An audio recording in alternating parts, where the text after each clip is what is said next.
Well, it's Thursday, and you all know what that means. In Japan, as you know, in Ichigaya Square, ChocoPro has their latest show, 333. However, you're probably wondering, wait a minute, where is 332? Well, I'll explain to that by the end of that review. And then, of course, we continue on with MLW Fuion 184. Certain things are taking place that you wouldn't expect that was going to happen during this entire time of MLW since the return of Selena De La Renta. And now we have, of course, we move on with Impact Wrestling. As you know, they're done with the 1000 episode. Now they're getting ready to move on with Bound for Glory. Anything from here on out could happen. And then, of course, we have some Ring of Honor stuff taking place, and it's going to be interesting. We have some interesting matches that we definitely going to be talking about. And plus, we have some news updates. This is the biggest one I've ever done. We're going to find out who's been booked in what promotion, what matches are set. We're going to find out if there's new wrestlers that have been signed, or wrestlers that are departing, or injured wrestlers. The whole enchilada. So, let's get ready for another episode of Deleted Wrestle Zone.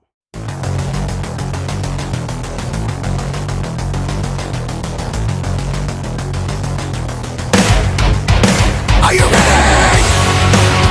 Get up, get up! Get up, get up! Get up, get up! Get up, get up! Get up, get up! Get up, get up!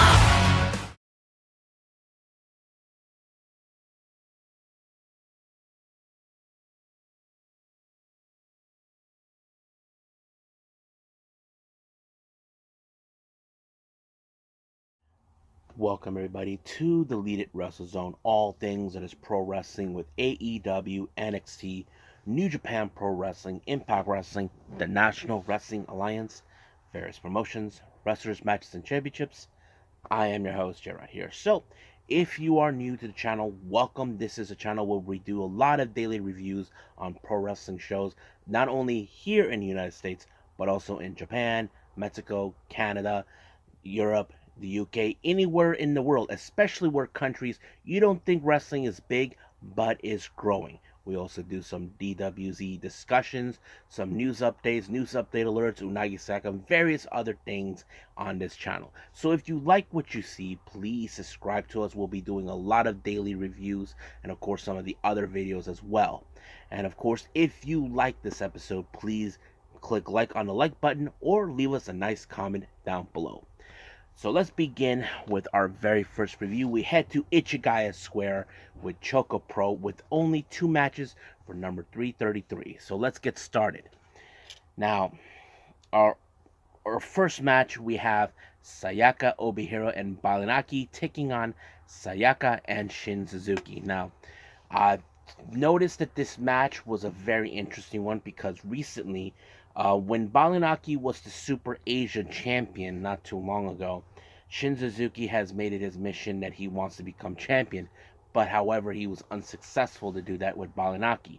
However, since of course Shin Suzuki became Asian Dream Tag Team Champion with Shon Shiru, that kind of changed a little bit. But now apparently um, Shin Suzuki has returned a favor to Balian. But that feud continues on in this tag match. But unfortunately, because of the circumstances, Shin Suzuki landed wrong when he was when Balinaki was about to pull something on him, but referee had no other choice but to call this match off.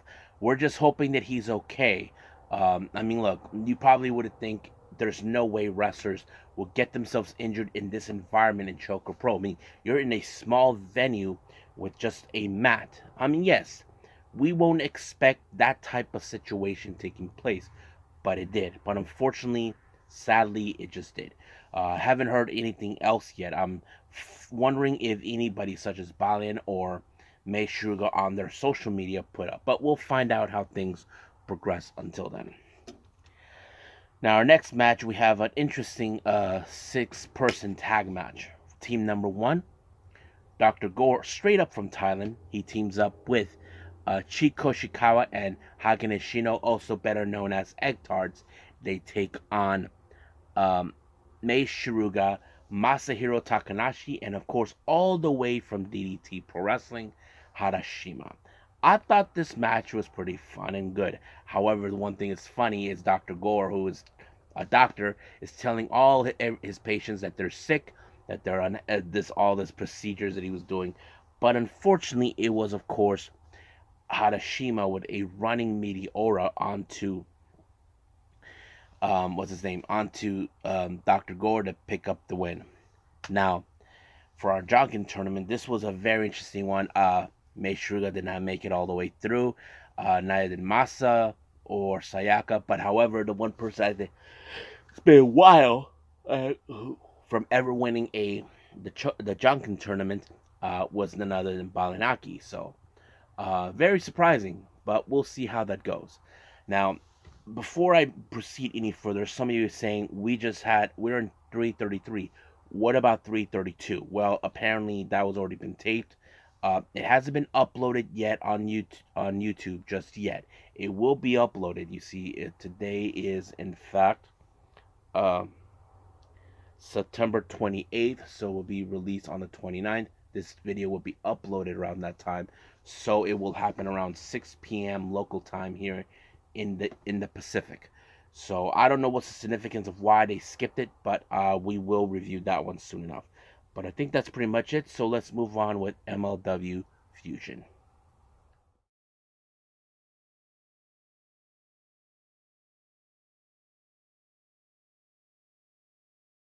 Okay, MLW Fuion 184, I believe.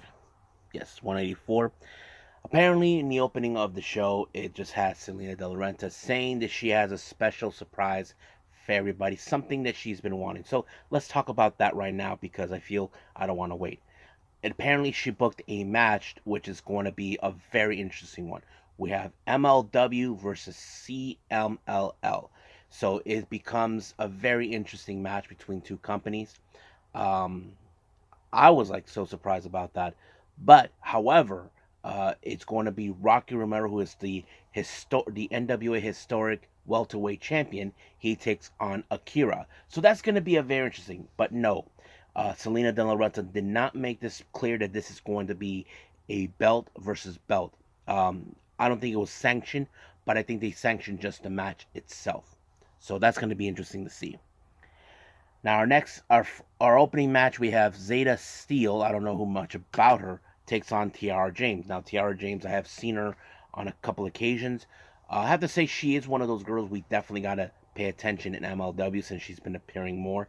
But she pulled off a pretty good win when she pulled off a somewhat like an underhook DDT. Nothing similar like the paradigm. She just lift herself up and boom, just like that, it was just completely over.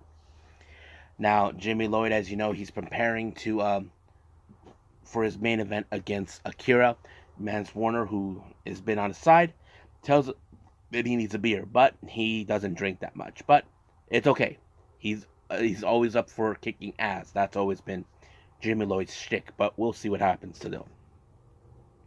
Now, our next match, we have a three-way match. We have T.J. Crawford versus Alec Price versus Kevin Blackwood. Now, the match seems like it was going great by any means necessary, but out of nowhere, this hooded figure who showed up the last time with T.J. Crawford attacked Alec Price, and then of course T.J. Crawford applied his move, which is called the Silver Bullet, which is like a spinning heel kick or something, onto Blackwood, allowing him to win the match. However, things get out of hand. Blackwood was trying to tell him how much we respect him, but the hooded figure attacked him, and so did Crawford. Later it was revealed the hooded person is none other than the biggest a-hole in the planet, none other than Tony Deppen. Now, I don't know what's the purpose of Tony Deppen getting involved in this, or why is he and TJ Crawford are in business together. That is still unclear. But we'll see what happens until then. Now, during an interview, Seth Laterna had a little chat with none other than Ichiban, but his translator made it perfectly clear that he is trying to be the number one best wrestler in the world. However, the only way he's going to do that is to win some gold. So, most likely, I could see he could challenge for the middleweight title that currently Akira has. Now, during a little social media shake, Matt Cardona was in fact confronted by the person he beat in Japan, Maki Ito, but unfortunately, he was attacked from behind um, by none other than Mance Warner. So basically, the feud between them is not even done. So that sets the whole thing up. Now, our street fight match we have, of course, is Jimmy Lloyd versus Akira. Now, you know they're going to use all sorts of toys, tables, ladders, anything sharp objects in order to beat each other down. You probably would have assumed Jimmy Lloyd would have had the edge, but no. Akira was the one who applied a DDT on top of the chairs onto Jimmy Lloyd to pick up the win. But however, as soon as the match was over, we jump into the last final thing. As you know, Sam Laurent has made it perfectly clear he believes, and he strongly is confident believing, that Alex Kane will lose the belt to his guy Davey Boy Smith Jr. I'm sure Alex Kane will say that that's not going to happen, but we'll see what happens next week. And I think that's pretty much it with MLW. Let's move on with Impact Wrestling.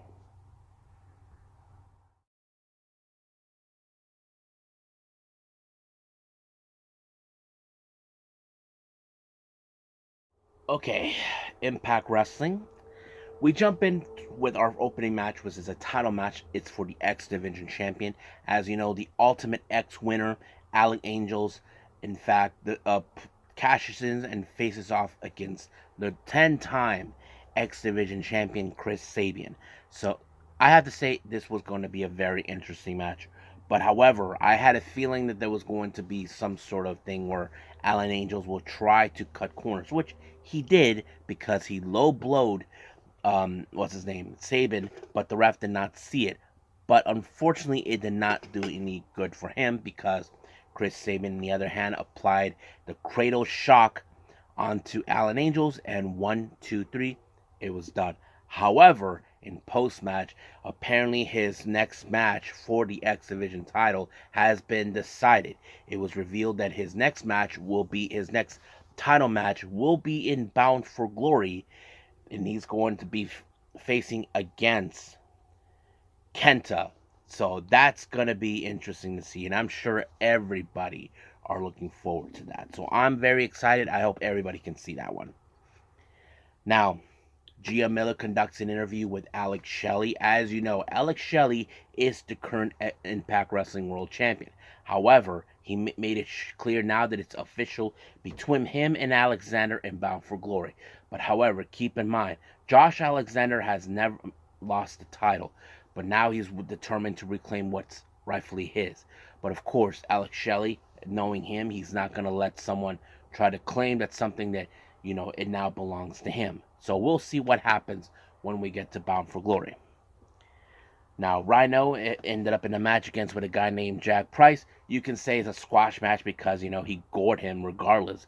But as soon as the match was over, all of a sudden he was stuck behind by Steve Macklin, who wants payback for one, costing him the Feast or Fired match, and of course, the attack from last week. But fortunately, it didn't do any good for him because he thought that he could get rid of Rhino, but you can't put down a Rhino. Now, as you know, we saw during the 1000 episode the return of Tasha Steelz, calling herself greatness.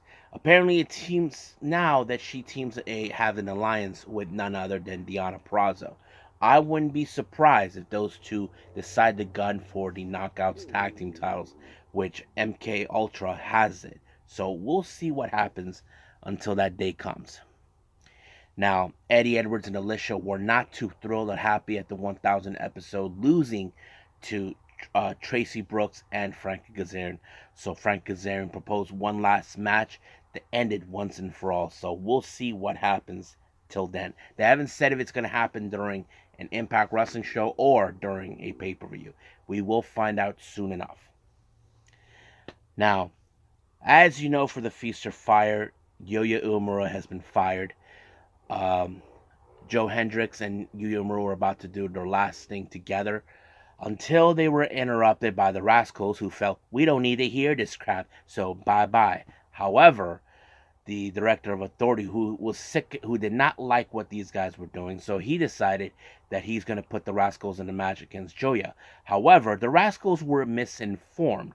They presumed that this was about the tag titles, but Santino Marella kind of rebuked their little claims, saying, "Who said that this was a title match? If Yuya Uemura wins, he gets his job back." So basically, that's what up. But of course, the match took place right away. But of course, the situation now changes. I'm sure the Rascals will do whatever it takes to send Yuya Uemura packing, which unfortunately they did during the match when, of course, uh, Trey Miguel low blowed and spray cane Yuya, and now Yuya is gone. So that's kind of suck. But we'll see what happens later on. I wouldn't be surprised if Joe Henry will get his revenge against them. Now, Gia Miller conducts another interview, but with the quintessential diva Giselle Shaw. However, Giselle Shaw doesn't have time for this, but she did give her a question. Give her a question. And the question was her match against Trinity for the Knockouts title. Of course, that's something that Giselle Shaw still has in her mind. She hasn't won yet, but she's determined to do that. So we'll see what happens. That's going to be our main event. Now, it appears that the design are now in a state of not panic, but more like in a state of what's happening here. Apparently, they have been dealing with liars in their lives. I mean, first Sami Callihan, Alan Angels, and then of course Eric Young. So basically, it seems like things are not going the design's way. But we'll see what happens until that time. So we'll follow along with these guys, what their story leads. Now our next match is a how do we call it? A Memphis street fight. We have Kenny King along with Sheldon Jean taking on Heath and Tommy Dreamer. Now keep in mind, Heath was the one that cost Kenny his match against Tommy Dreamer. You probably could guess that this was going to be a very interesting match because it's a street fight, which is right on the corner of Tommy Dreamer's alley. However, he did apply a Death Valley driver through a table on Sheldon Jean to pick up the win. But as soon as the match was over, Tommy Dreamer was attacked from behind by none other than Crazy Steve. Now keep in mind, Crazy Steve has won the Feast and Fire cases, and in the case contains, of course, a shot of the digital media title, so he will be gunning for that. But we'll see when that day comes. I wouldn't be surprised if that match takes place at Bound for Glory. So we'll see what happens. Now, if you guys are familiarized with their little show they do, it's going to take place in October, called the Impact Provisional Wrestling Federation. Now, this is more of a spoof where they play 80s characters in pro wrestling. They do this once a year, and I think it's a little fun show. So it's been announced it'll be back, and they're going to have their show at the Battle Arts Academy in Toronto. It will take place in November 11th, so I can't wait to see that. Now, more information has come around about the Impact Wrestling Hall of Fame.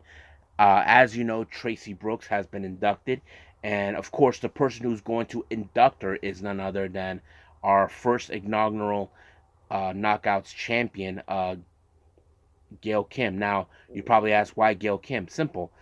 Tracy Brooks was the one who opened the doors to have women's to come to Impact Wrestling when it was known as TNA back at the time. But however, she never had the opportunity to have a championship match. But however, she does recognize as one of the first ever knockout. That's always will be who she is. But however, two more names were inducted into the Hall of Fame, and that is none other. And you guys remember this guy, Mike Tenay. You remember him back in WCW along with Tony Schiavone and Bobby the Brain Heenan. But he's not the only one who is, in fact, will be inducted. The person else who's been inducted is also his partner in commentary during the TNA days. We're talking about the late Don West. As you know, he passed away about a year ago, and people were saddened, broken with his passing. But it's great to hear that he and Mike Tenay, who were the voices of TNA in the early times, are now going to be inducted, and Scott D'Amore will be inducting them. So it's great to hear that coming from them. Now, as you know, the ABC they got one of the cases involving the Feast or Fire.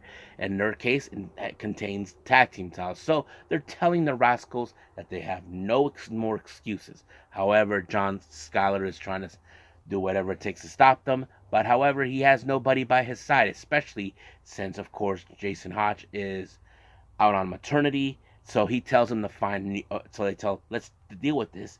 Find yourself a tag partner. So we'll see what happens until then.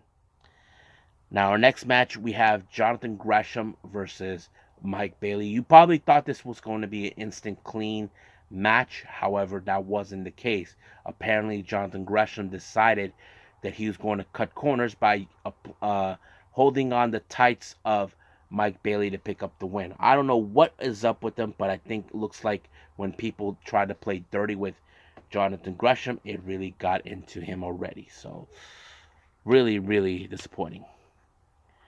Now, Moose, as you know, he has one important case from the Feast or Fire, which is the world title. So you know he'll be gunning that. So the obvious question is, I'm going to presume that he may cash it in after Bound for Glory because history will repeat itself. Remember, he did the same thing at Call Your Shot. But will he do the same thing? We will find out soon enough. Now, Macklin has decided to bitch and complain to Bully Ray about his little issues towards Rhino. But looks like Bully is not interested about that at all. But of course, Macklin calls him that he's soft. Now, the commentator's a little myth, like, when was the last time we see Bully Ray soft? So that's the obvious question, but we will see when that happens. Now, our main event is the Knockouts Championship. Giselle Shaw versus Trinity. You would have assumed the X Factor because Trinity has her entourage, Jai Vidal and Savannah Evans, by their side. It did not do any well because it was Trinity with the Starstruck to put her away. However, Savannah Evans decided to give her a beatdown, but all of a sudden we hear Hardcore Country shows up to save the day. So, however, it looks more like we will see Mickie James versus Trinity for the Knockouts title. So that's going to be interesting. So I'm going to presume this could take place at Bound for Glory. So I'm looking forward to that when that is officially announced. So we'll see what happens next week. So right now, let's end things with Impact right here and move on with our final review, Ring of Honor.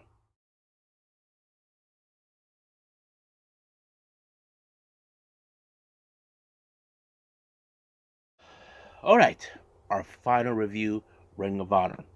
It opened up with Josh Woods taking on, who was it? Braden Evering, I think that's his name. But I can tell you this match ended in Josh Woods' favor when he applied the a suplex that goes to the turnbuckle. I forgot what he called it, suplex something, but yeah, or something suplex.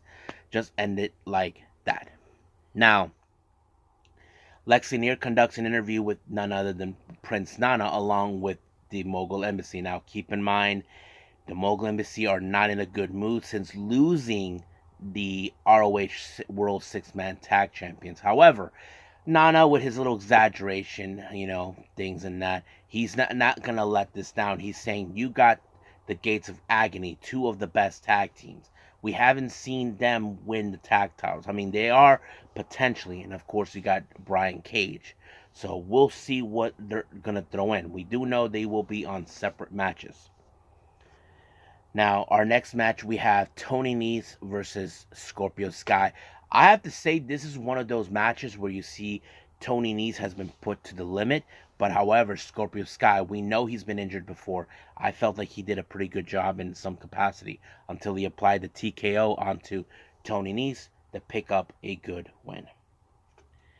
Now we have Lee Johnson versus Gravity. I have to say, pretty good match. A lot of good momentum and athleticism from both sides. However, it was Gravity with a body splash onto Lee Johnson to pick up a good win. I mean, he probably is in no time. He will be heading to hopefully become a champion like his big brother. So we'll see where that leads us. Now, another conducting interview with Lexi Neer with the Outlanders, of course. Outlanders, we haven't seen them for quite some time. Now it seems that they're ready because their opponents will be none other than Action Andretti and Darius Martin. Now, our next match, we have Lady Frost taking on Billy Starks. And, of course, Athena is by Billy Starks' corner and all this other stuff. I have to say is a very interesting match, especially with Lady Frost, who, has some pretty good moves. However, when you thought that Lady Frost could have had this match won, it was Athena who decided to step in to help with the referee not knowing what happened. But it was Billy Starks with a pinfall that picked up the win. However, he would go again with Athena attacking Lady Frost. Billy's not too sure if that's the right thing to do, but Athena, who it tells her minion to do what she's supposed to be doing, well, we don't know where that's going to lead with those two, but we will see soon enough. But of course, during interviews, Billy Stark was being asked about that, and of course, Athena got into her face. But, however, we will talk about something else that Athena will get herself involved in. Now, Allison Kay in another interview, apparently, as you know, has some history with her upcoming opponent, which is none other than Mercedes Martinez. So, we're going to see how this goes out. And, of course, Martinez did have an interview prior before towards Allison Kay. However, Allison Kay, as you know, has been in a losing streak, but we will get to that in a bit. Now, our next match is the Outrunners versus Action Andretti and Darius Martin. I have to say, Action Andretti and Darius Martin is a very stable tag team. We have seen guys who seems like they were makeshift, that sometimes they do work regardless. However, it was Martin and Darius Martin who picked up the win when he applied a pinfall onto Truth Magnum, and it was over right from there. Now, Lexi conducts another interview with Griff Garrison and all this other stuff. So Maria was there and Cole Carter to get the talk to him and all this other stuff. However, he is trying to say that he's the one who's been out of step. So he's willing to admit on a few things on himself, but he's not blaming the others. So that's the thing. Now, our next match, we have legit Layla Hirsch versus Laney Luck. But to our surprise, Maria was right there. So that kind of puts Layla Hirsch a little bit on edge. But you can guess that this match ended with Layla to pick up the win when she applied an armbar. So she is currently undefeated. However, during an interview with Maria, Layla Hirsch comes into her face saying that she didn't need her to be there. That she said, your only priority you should worry about is the boys. So that's always been what she wanted. But she did something. She announced that she has next week a title match against Athena for the ROH Women's World Championship.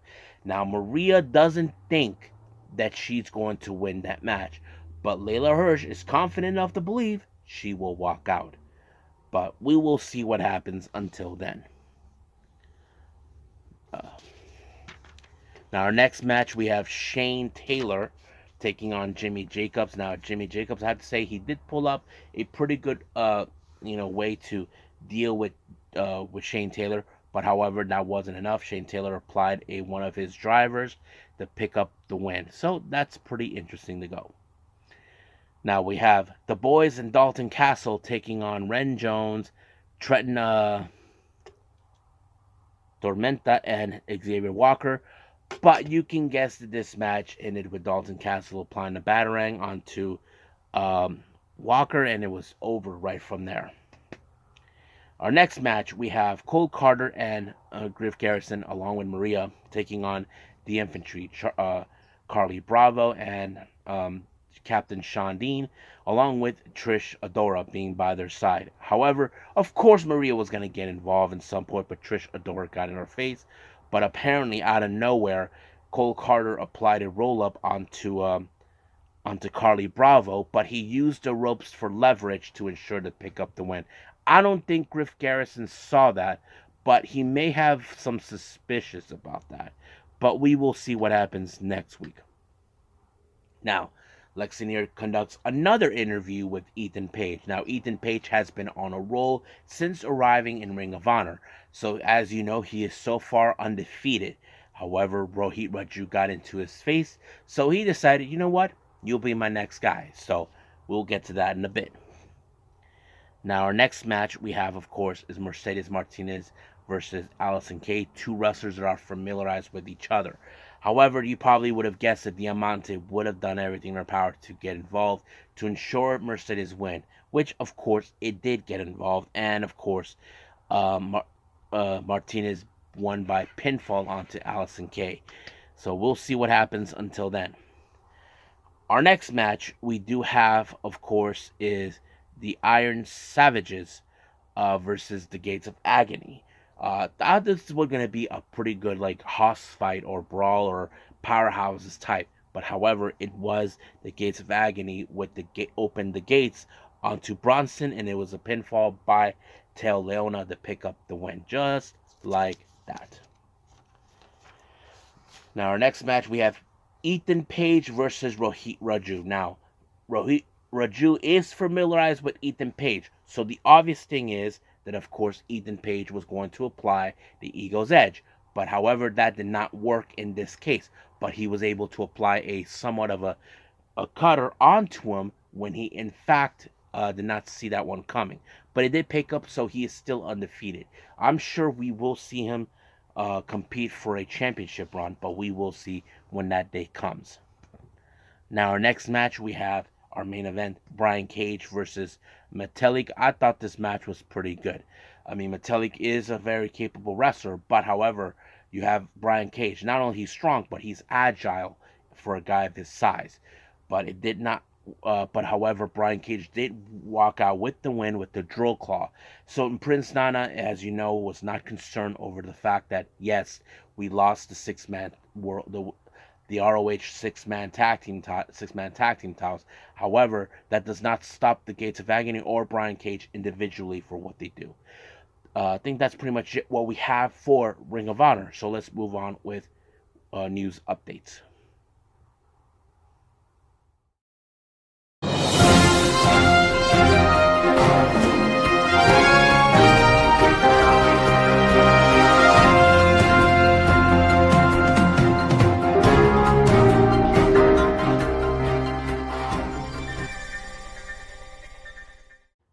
Okay, so welcome to our news update. So this is what we have so far.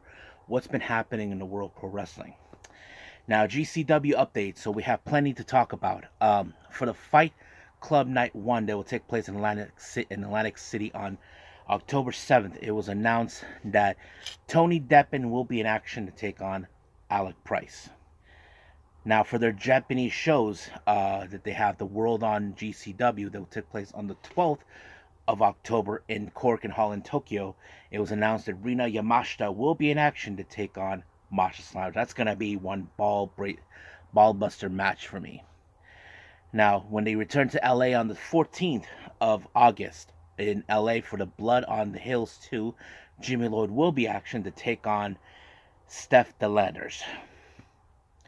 Now, as you all know, there has been announcements for two new shows taking place in St. Louis and Atlanta. For the St. Louis show is going to be on the 3rd of November. It's called Please Buddy, and the other one will be See or No on the 4th of November in Atlantic City. Now, however, certain wrestlers will be participating back to back in these two shows. We have Man Like the Reese, Speedball Mike Bailey, the Bad Boy Joey Janela, Alex Shelley, and of course we have Santana Jackson. Now, however, because of these shows, certain wrestlers will probably make one appearances instead of back-to-back. Amongst them, for the CO No show that takes place on the 4th of November, we have, of course, what's his name? Richard Holiday for that one. So he will be on the 4th of November for See or No. Now, two matches have been announced for the New Japan Royal Quest in London on the 14th of October. Will Ospreay will put the IWGP US/UK title on the line against Zack Sabre Jr. Now, this is the battle who is the better Brit or something like that. However, another match has been announced for a six-man. This is a preview before we head to Las Vegas. As you know, Eddie Kingston will put the New Japan Strong openweight title on the line against Hinari, since Hinari issued the challenge. So they will be in a 6-man tag team match. Eddie will be teaming up with the Ace Tanahashi and, of course, Michael Oku. You may have seen him in RevPro.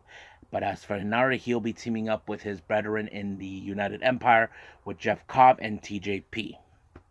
Now, if you guys remember clearly, there's been a fuzz about the all-out attendance record. Now, let's talk a little bit about that. Of course, many of the WWE loyalists will refuse the kind of crap, saying, nope, nope, nope, nope. There is no way AEW will get that attendance. Now, some guy said that the AEW had 72,265 instead of over 81,000. However, another person saying, nope, that's not what really happened. He revealed that this is a council member who said that it was 85,528 attendance. So basically, the number was a lot more higher than we anticipate. Now, for all you W loyals, you can complain, you can bitch, you can moan, whatever you want. Okay, AEW will not go away because they're here to stay. They're not going to do what you're saying. So suck it up. Live with it. Now I can get that out of the way. Now, if you guys are big fans of the British promotion, I think this is, to me, I feel like this is one of two big promotions in the UK, RevPro, or as known as Revolution Pro Wrestling. They do have their own demand show. You can download the app either on the iOS, which is of course the iPhone, or the Android if you have a Samsung phone, which I have. So if you guys are interested, now I don't know about the price range, but I haven't taken a look at it. But yes.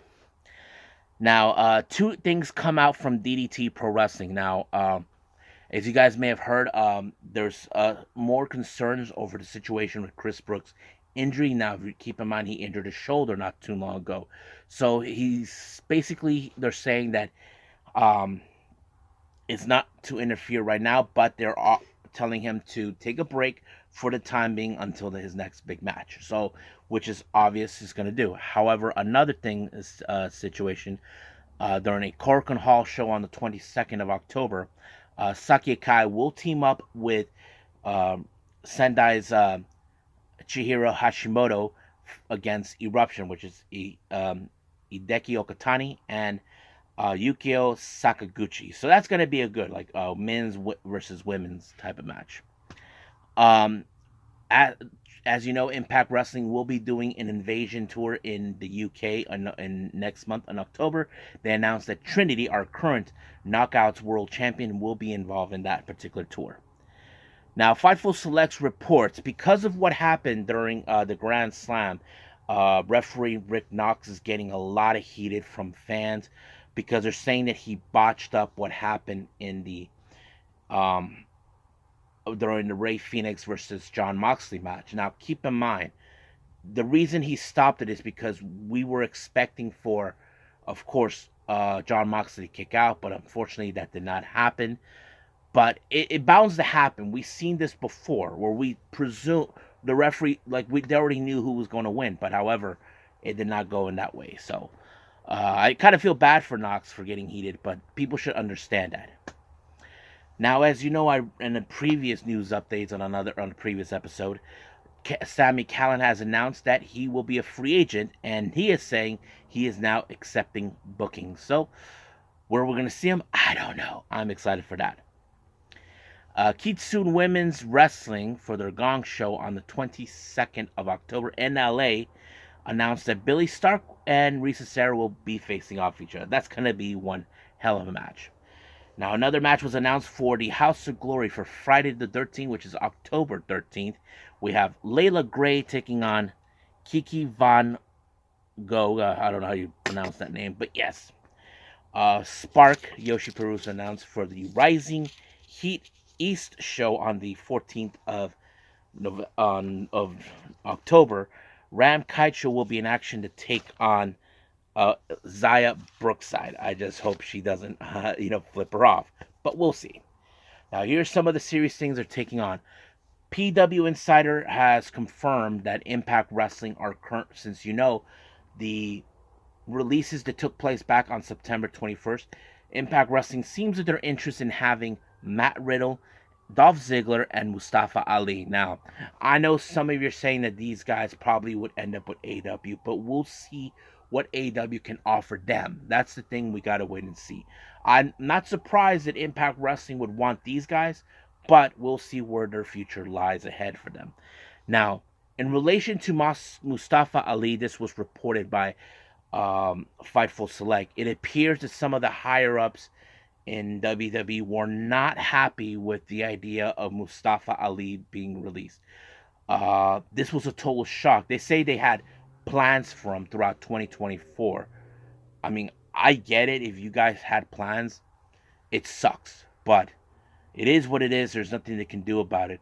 There's now been criticism saying that you got rid of 23 wrestlers just to hire one. Some people are saying that you got rid of 23 wrestlers just to hire Jade Cargill.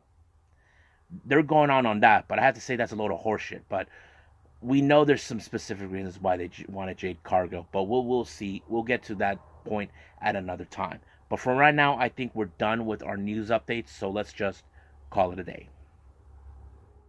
Okay, coming up, we'll be reviewing the next Stardom show that'll be taking place, which is in Sanjo. I don't know what area is that, but yes.